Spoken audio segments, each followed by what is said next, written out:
नमस्कार, आप सभी का स्वागत है शिक्षा स्टडी पर। फ्रेंड्स, इस क्लास में हम महाजनपद काल से बनने वाले महत्वपूर्ण प्रश्नों को देखने वाले हैं जो आने वाले सभी एग्जाम के लिए महत्वपूर्ण हैं। अगर आप चैनल पर नए हैं तो चैनल को सब्सक्राइब जरूर कीजिए और वीडियो को लाइक और शेयर जरूर कीजिए। तो आइए चलते हैं क्लास की तरफ। देखते हैं प्रश्न नंबर 1। प्रश्न नंबर 1 है, सूची 1 को सूची 2 से सुमेलित कीजिए। सूची 1 में महाजनपद है और सूची 2 में राजधानी। तो गंधार की राजधानी थी तक्षशिला, सूरसेन की राजधानी थी मथुरा, वत्स की राजधानी थी कौशाम्बी और कौशल की राजधानी थी श्रावस्ती। तो इसका आंसर ऑप्शन ए सही है। आगे देख लेते हैं प्रश्न नंबर हमारा 2। प्रश्न है, हर्यक वंश के किस शासक को कुड़िक कहा जाता था? Option A Bimbisara, option B Udayan, option C Ajatashatru, option D इनमें से कोई नहीं। तो इसका आंसर ऑप्शन सी, अजातशत्रु को कुड़िक कहा जाता था और अजातशत्रु हर्यक वंश का शासक था। आगे देख लेते हैं प्रश्न नंबर हमारा 3। किस शासक ने गंगा एवं सोन नदियों के संगम पर पाटलिपुत्र नामक नगर की स्थापना की? Option A Ajatashatru, option B Udayan, option C Ashok, option D Ghananand. तो इसका आंसर क्या है? इसका answer option B Udayan. Udayan ने पाटलिपुत्र नामक नगर की स्थापना की थी। आगे देख लेते हैं प्रश्न नंबर हमारा 4। प्रश्न है, शिशुनाग वंश का वह कौन सा शासक था जिसके समय में वैशाली में द्वितीय बौद्ध संगति का आयोजन किया गया था? उसे काकवर्ण के नाम से भी जाना जाता है। Option A Shishunaga, option B Kalashoka, option C Nandivardhana, option D इनमें से कोई नहीं। तो इसका answer option B Kalashoka. Kalashoka को काकवर्ण के नाम से भी जाना जाता है। आगे देख लेते हैं प्रश्न नंबर हमारा 5। प्रश्न है, 323 ईसा पूर्व में सिकंदर महान की मृत्यु हुई थी। ऑप्शन ए फारस में, ऑप्शन बी बेबीलोन में, ऑप्शन सी मेसिडोनिया में, ऑप्शन डी तक्षशिला में। तो इसका आंसर क्या है? इसका आंसर ऑप्शन बी सिकंदर महान की जो मृत्यु हुई थी वो हुई थी बेबीलोन में 323 ईसा पूर्व में। आगे देख लेते हैं प्रश्न नंबर हमारा 6। प्रश्न है, सिकंदर महान एवं पोरस पुरुष की सेनाओं ने निम्नलिखित में से किस नदी के आमने सामने वाले तटों पर प्रभाव डाला हुआ था? Option A Ravi, option B Jhelum, option C Sutlej, option D Chenab. तो इसका आंसर ऑप्शन बी झेलम। आगे देख लेते हैं प्रश्न नंबर हमारा 7। किस प्रकार का मृद भांड पोटरी भारत में द्वितीय नगरीकरण शहरीकरण के प्रारंभ का प्रतीक माना गया है? तो इसका आंसर क्या है? इसका आंसर ऑप्शन सी उत्तरी काले पोलिसकृत बर्तन। आगे देख लेते हैं प्रश्न नंबर हमारा 8। प्रश्न है, पाली ग्रंथों में गांव के मुखिया को क्या कहा गया है? ऑप्शन ए ग्रामक, ऑप्शन बी भोजक या ग्राम भोजक, ऑप्शन सी ज्येष्ठक, ऑप्शन डी ग्रामपति। तो इसका आंसर ऑप्शन बी भोजक या ग्राम भोजक। आगे देख लेते हैं प्रश्न नंबर हमारा 9। उज्जैन का प्राचीन नाम क्या था? अवंतिका, तक्षशिला, कान्याकुज या धान्य कटक। तो इसका आंसर क्या है? इसका आंसर ऑप्शन ए उज्जैन का प्राचीन नाम अवंतिका था। आगे देख लेते हैं प्रश्न नंबर हमारा 10। नंद वंश का संस्थापक कौन था? महापद्मानंद, कालाशोक, घननंद या नागा अर्जुन। तो इसका आंसर क्या है? इसका आंसर ऑप्शन ए नंद वंश का जो संस्थापक था वो था महापद्मानंद। आगे देख लेते हैं प्रश्न नंबर हमारा 11। ग्रीक यूनानी लेखकों द्वारा किसे अग्रमीज जेंडमीज कहा गया है? अजातशत्रु, कालाशोक, महापद्मानंद या घनानंद। तो इसका आंसर क्या है? इसका आंसर ऑप्शन डी घननंद। आगे देख लेते हैं प्रश्न नंबर हमारा 12। प्रश्न है, प्राचीन भारत में पहला विदेशी आक्रमण किनके द्वारा किया गया था? ऑप्शन ए ईरानियों द्वारा, ऑप्शन बी यूनानियों द्वारा, ऑप्शन सी शकों द्वारा, ऑप्शन डी कुषाणों द्वारा। तो इसका आंसर ऑप्शन ए ईरानियों द्वारा। आगे देख लेते हैं प्रश्न नंबर हमारा 13। प्राचीन भारत में दूसरा विदेशी आक्रमण एवं पहला यूरोपीय आक्रमण किनके द्वारा किया गया था? ऑप्शन ए ईरानियों द्वारा, ऑप्शन बी यूनानियों द्वारा, ऑप्शन सी शकों द्वारा, ऑप्शन डी कुषाणों द्वारा। तो इसका आंसर ऑप्शन बी यूनानियों द्वारा। आगे देख लेते हैं प्रश्न नंबर हमारा 14। प्रश्न है ईरान के हकमनी वंश के किस शासक ने भारतीय भूभाग को जीतने के बाद उसे फारस साम्राज्य का 20वां प्रांत बनाया? तो इसका आंसर क्या है? इसका आंसर ऑप्शन बी डेरियस दायर बाहु फर्स्ट। आगे देख लेते हैं प्रश्न नंबर हमारा 15। प्रश्न है हाइडेस या विविधता आधुनिक नाम झेलम का युद्ध 326 बीसी किन किन शासकों के बीच हुआ था? ऑप्शन ए सिकंदर एवं पोरस के मध्य, ऑप्शन बी सेल्यूकस एवं चंद्रगुप्त मौर्य के मध्य, ऑप्शन सी चंद्रगुप्त मौर्य एवं घनानंद के मध्य, ऑप्शन डी सिकंदर एवं अंबी के मध्य। तो इसका आंसर क्या है? इसका आंसर ऑप्शन ए सिकंदर एवं पोरस के मध्य। आगे देख लेते हैं प्रश्न नंबर हमारा 16। प्रश्न है सिकंदर ने भारत पर कब आक्रमण किया था?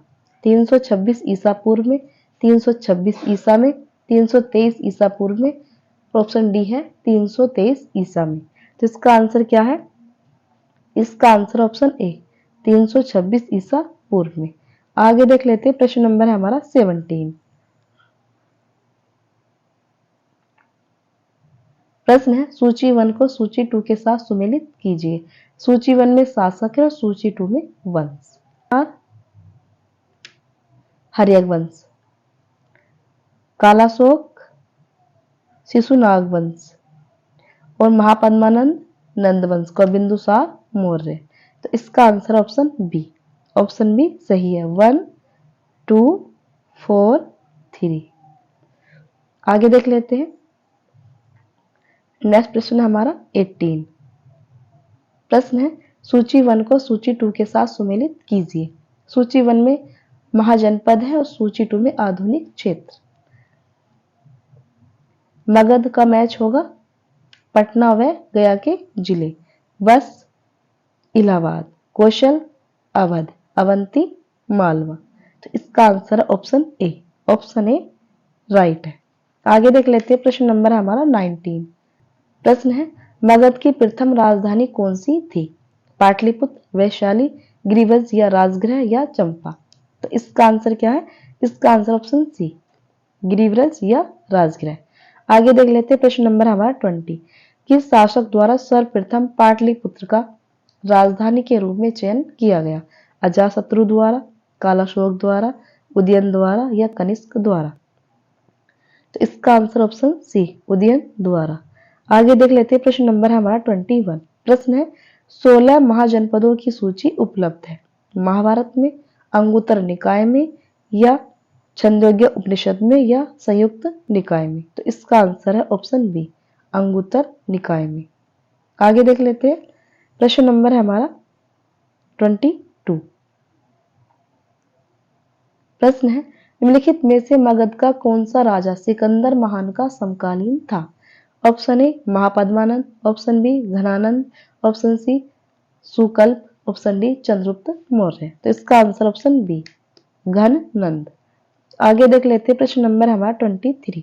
प्रथम मगध साम्राज्य का उत्कर्ष किस सदी में हुआ था? तो इसका आंसर है ऑप्शन बी 6ठी सदी ईसा पूर्व। आगे देख लेते हैं प्रश्न नंबर हमारा 24।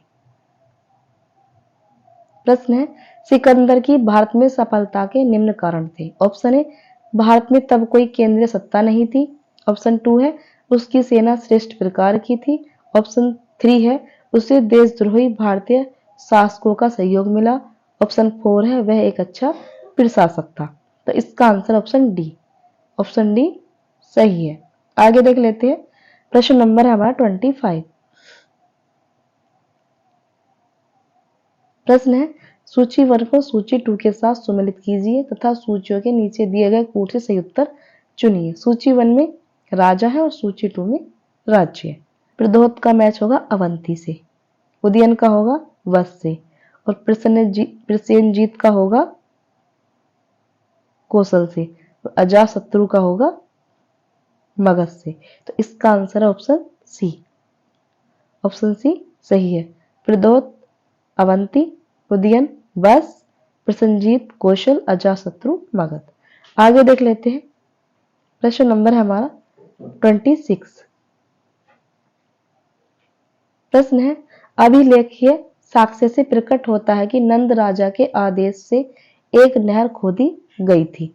अंग में, वंग में, कलिंग में या मगध में। तो इसका आंसर ऑप्शन सी, कलिंग में। आगे देख लेते हैं। प्रश्न नंबर हमारा 27। प्रश्न है, पहला ईरानी शासक जिसने भारत के कुछ भाग को अपने अधीन किया था। तो इसका आंसर क्या है? इसका आंसर ऑप्शन सी, डेरियस। आगे देख लेते हैं। प्रश्न नंबर हमारा 28। मगध के राजा अजातशत्रु का सदैव किस गणराज्य के साथ युद्ध रहा?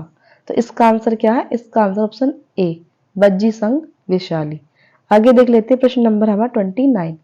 प्रश्न है, बज्जी संघ के विरुद्ध मगध राज्य के किस शासक ने प्रथम बार रथ मूसल, एक ऐसा रथ जिसमें गधा जैसा हथियार जुड़ा था, तथा महाशिलाकंटक जो है ये पत्थर फेंकने वाला एक युद्ध यंत्र है, नामक गुप्त हथियारों का प्रयोग किया?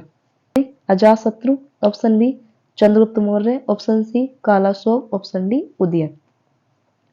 इसका आंसर ऑप्शन ए, अजातशत्रु। आगे देख लेते हैं। प्रश्न नंबर हमारा 30। प्रश्न है, नंद वंश का अंतिम सम्राट कौन था? तो इसका आंसर ऑप्शन बी, घन नंद। आगे देख लेते हैं। प्रश्न नंबर हमारा 31। भारत में सिक्कों मुद्रा का प्रचलन कब हुआ? तो इसका आंसर है ऑप्शन सी, 600 ईसा पूर्व में। आगे देख लेते हैं। प्रश्न नंबर हमारा 32। निम्न राजाओं पर विचार कीजिए। अजातशत्रु, बिंदुसार, प्रसेनजीत, इनमें से कौन कौन बुद्ध के समकालीन थे? तो इसका आंसर है option C. Option C right है। आगे देख लेते हैं। प्रश्न नंबर हमारा 33। प्रश्न, 6ठी सदी ईसा पूर्व के दौरान बड़े राज्यों के उदय का मुख्य कारण क्या था? तो इसका answer option A, Uttar Pradesh और बिहार में व्यापक पैमाने पर लोहे का उपयोग। आगे देख लेते हैं। प्रश्न नंबर हमारा 33। मगध सम्राट बिंबिसार ने अपने राज्य वेद जीवक को किस राज्य के राजा की चिकित्सा के लिए भेजा था? तो इसका आंसर है ऑप्शन सी, अवंती। आगे देख लेते हैं। प्रश्न नंबर हमारा 35। प्रश्न है, किस शासक ने अवंती को जीतकर मगध का हिस्सा बना दिया? तो इसका आंसर क्या है? इसका आंसर ऑप्शन सी, शिशुनाग ने।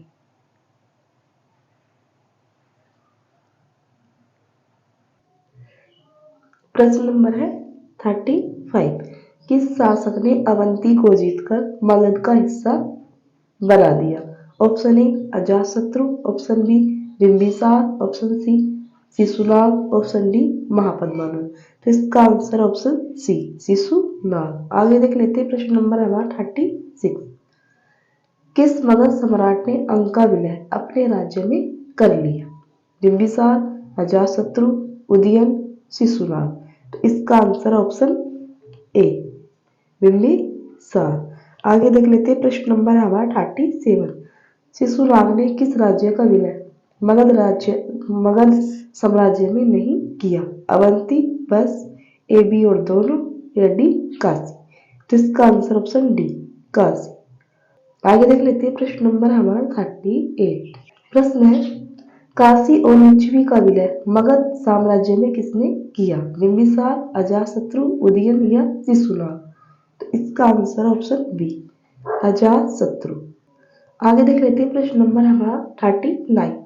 मगध साम्राज्य के बारे में कौन सही नहीं है?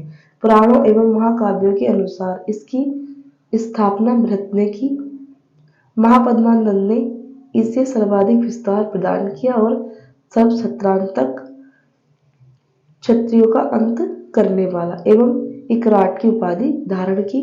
ऑप्शन सी है गिरिव्रत, राजगृह, पाटलिपुत्र एवं वैशाली क्रम से इसकी 4 राजधानियां बनी। ऑप्शन डी इनमें से कोई नहीं, जिसका आंसर है ऑप्शन डी। आगे देख लेते हैं, प्रश्न नंबर है हमारा 40। प्रश्न है, सिकंदर के आक्रमण के समय उत्तर भारत पर निम्नलिखित राजवंशों में किस एक का शासक था? नंद, मौर्य, सुंग या कर्ण? तो इसका आंसर क्या है? इसका आंसर ऑप्शन ए नंद। आगे देख लेते हैं, प्रश्न नंबर है हमारा 41। प्रश्न है, निम्नलिखित में से कौन सा एक ईसा पूर्व 6वीं सदी में प्रारंभ में भारत का सर्वाधिक शक्तिशाली नगर राज्य था? इसका आंसर ऑप्शन डी मगध।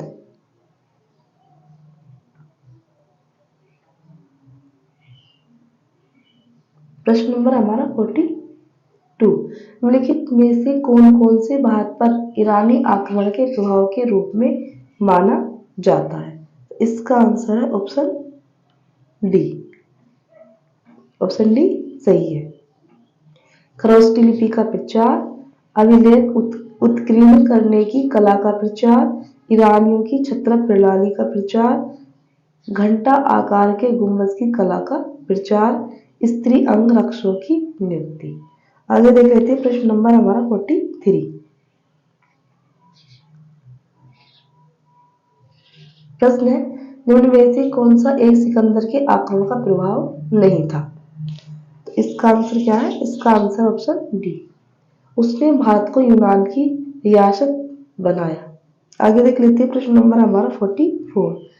निम्नलिखित में से किस राज्य में गणतंत्रात्मक शासन व्यवस्था नहीं थी? तो इसका आंसर क्या है? इसका आंसर ऑप्शन डी मगध में। आगे देख लेते हैं, प्रश्न नंबर हमारा 45। निम्नलिखित में से किसे सेना नियमित और स्थायी सेना रखने वाला कहा जाता है? बिंबिसार, अजातशत्रु, उदयन या शिशुनाग? तो इसका आंसर ऑप्शन ए बिंबिसार। आगे देख लेते हैं, प्रश्न नंबर हमारा 46। प्रश्न है, निम्नलिखित में से किसे उग्रसेन भयानक सेना का स्वामी कहा जाता है? तो इसका आंसर क्या है? इसका आंसर ऑप्शन ए महापद्मानंद। आगे देख लेते हैं, प्रश्न नंबर हमारा 47। डेरियस दारवाहु फर्स्ट ने 516 बीसी में सिंधु के तटवर्ती भूभाग को जीतकर उसे ईरान का 20वां क्षत्रपी प्रांत बनाया। उसे कितना राष्ट्र प्राप्त होता था? तो इसका आंसर ऑप्शन ए राइट है। आगे देख लेते हैं, प्रश्न नंबर हमारा 48। प्रश्न है, निम्नलिखित में से कौन सिकंदर के साथ भारत आने वाला इतिहासकार नहीं था? इसका आंसर है ऑप्शन डी हेरोडोटस। आगे देख लेते हैं, प्रश्न नंबर हमारा 49। प्रश्न है, महाजनपद काल में श्रेणियों के संचालक को कहा जाता था? तो इसका आंसर है श्रेष्ठी। आगे देख लेते हैं, प्रश्न नंबर हमारा 50। गृहपति का अर्थ? तो इसका आंसर है ऑप्शन ए धनी किसान। फ्रेंड्स, इस क्लास में हमने महाजनपद काल से बनने वाले महत्वपूर्ण 50 प्रश्नों को देखा है।